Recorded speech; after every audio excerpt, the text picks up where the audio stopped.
Well, hello and welcome. And here we are. It's February. My goodness me, how quick this year is going already. Although, to be honest with the weather, it's been a bit, hasn't it? Samey every day. But I was lucky. Yesterday evening, I wanted to go out and see the moon, to gaze at it. It was a full moon.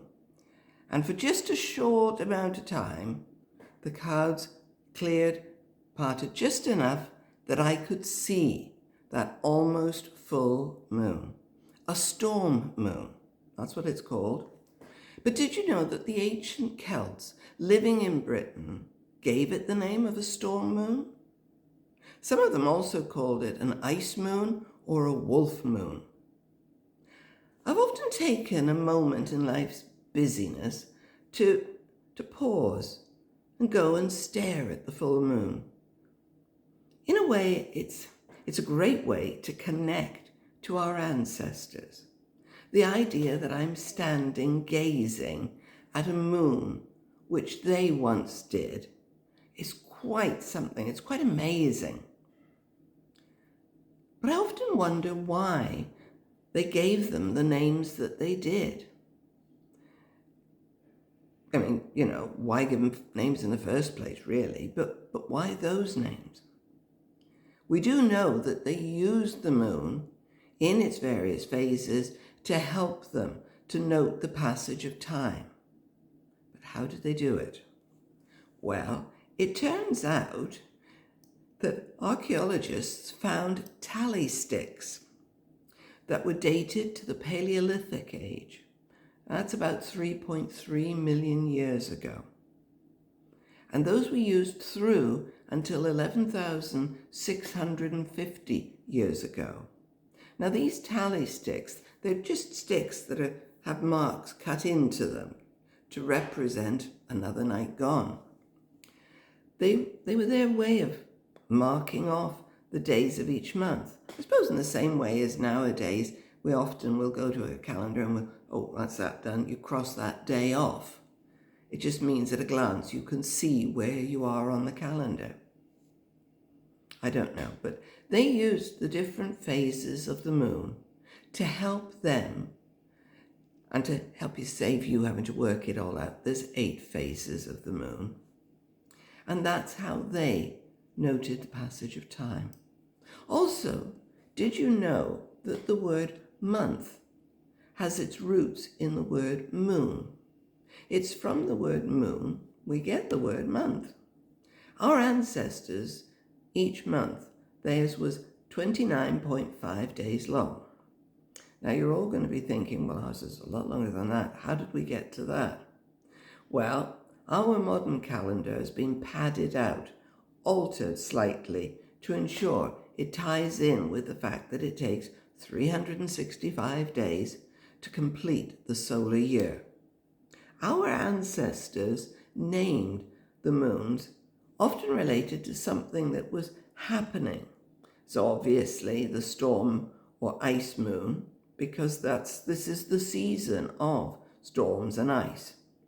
Another common name was the hunger moon. For this time of year when nothing was growing, supplies would be running low and people were hungry. The name tends to vary from one ancient group to another. In Britain, each group came to live here. They brought their name and their customs with them, and these often merged to create new names. Some of the other names for full moons were the snow moon or the quickening moon. But by whatever name we call each full moon, it's important to remember the influence it has on our lives, even now. So, did you know that the moon is like a mirror, reflecting the light of the sun? It was seen that the moon represented the shadow or dark side of the sun's light. Therefore, we are still seeing sunlight even when we can't see the sun in the sky. The ancients believed that in the same way as we need a mirror to look at our face, the moon was a symbol of looking into our souls. Have you ever wondered why the ancients saw the moon as having a woman as a goddess?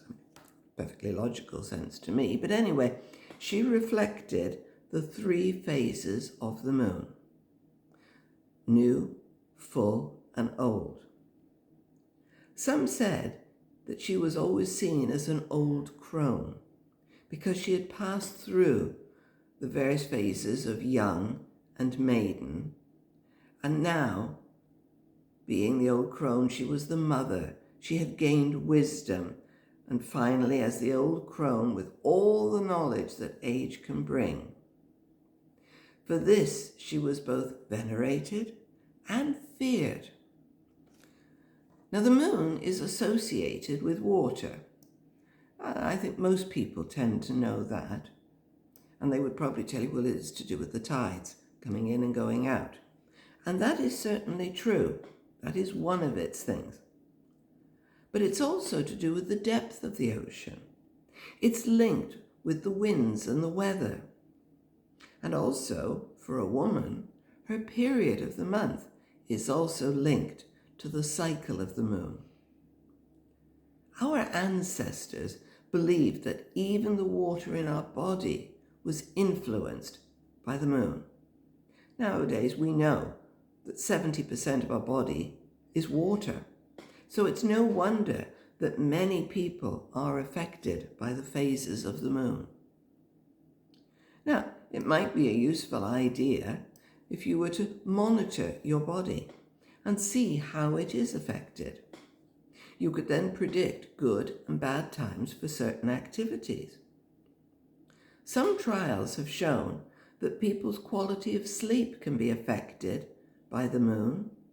Also, slight changes in your cardiovascular condition or bipolar disease.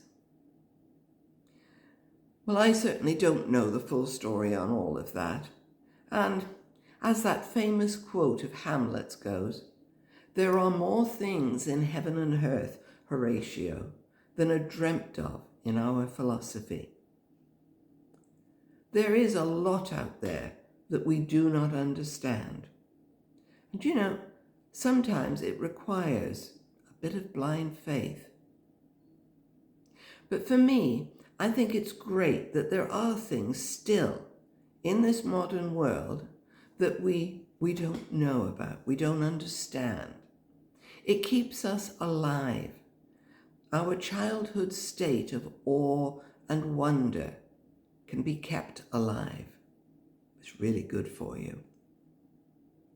But in the meantime, get out there, stare at the moon, connect with your ancestors. Thanks for joining me this month. If having stared at the moon, you consider that you'd like to make some changes to your life, visit my website. Check out my new online resource, 14 Steps to Natural Wellness. Also, if you haven't done so, why not join me for my weekly podcasts, where all three of my passions come together, and nature plays a big part in it all. So, until then, or until next month, remember, walk softly upon the earth. Bye for now.